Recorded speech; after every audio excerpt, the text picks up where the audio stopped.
3 weeks ago, the people of Ukraine sent to the world a desperate call for help. Today, we're here to respond to that call. In the coming weeks, the United States government will be sending to Ukraine resources like food, medicine, weapons, and with them, American soldiers to help protect the Ukrainian people from Russian hostilities.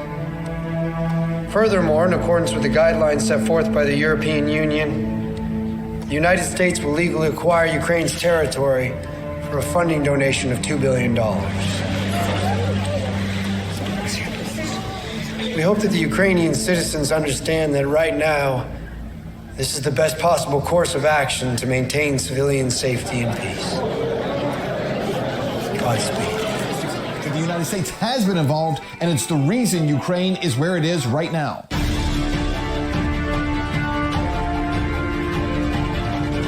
So a couple things that you might not have considered about Ukraine that you really need to consider in the conversation that's going on right now. Number one, Ukraine is not a bastion of freedom and democracy. In fact, in the last few weeks, opposition leaders have been arrested. 3 different opposition TV stations have been shut down. There is a lot going on there that does not represent democracy. But there are a couple of factors that you need to know about when it comes to the United States and our involvement in Ukraine. And the first of those goes back to 2014. Consider the fact that the last time that Ukraine was actually a democracy was when the United States got involved after the democratic election of Ukraine's president. The United States helped to foment a color revolution in order to overthrow the democratically elected leadership of Ukraine. And instead, the United States, under the Obama administration, installed a puppet leader who would represent the West. By the way, there are recordings of Victoria Nuland, U.S. President Barack Obama's central agent overseeing that coup, at least during the month of February 2014 when it climaxed, and she was crucial not only in overthrowing the existing Ukrainian government,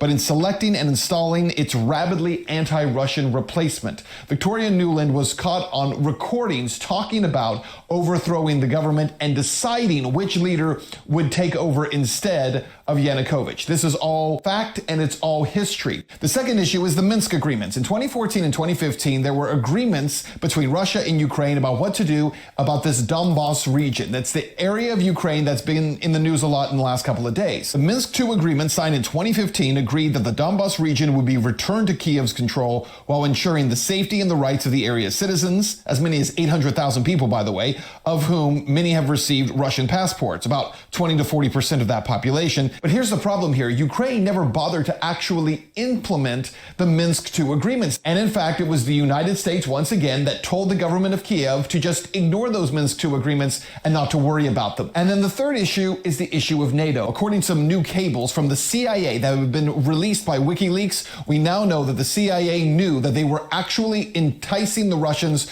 to take some kind of military action by continually talking about Ukraine joining NATO. Ukraine and Georgia's NATO aspirations not only touch a raw nerve in Russia, they engender serious concerns about the consequences for stability in the region. Not only does Russia perceive encirclement and efforts to undermine Russia's influence in the region, but it also fears unpredictable and uncontrolled consequences which would seriously affect Russian security interests. In that eventuality, Russia would have to decide whether to intervene, a decision Russia does not want to have to face. And yet the CIA and the Pentagon and the United States government has continued to push the idea of Ukraine becoming a member of NATO. In fact, in the last few weeks, as the buildup to this Russian military action has been taking place, Russia has continually asked the United States and NATO for a guarantee that Ukraine would not be given membership.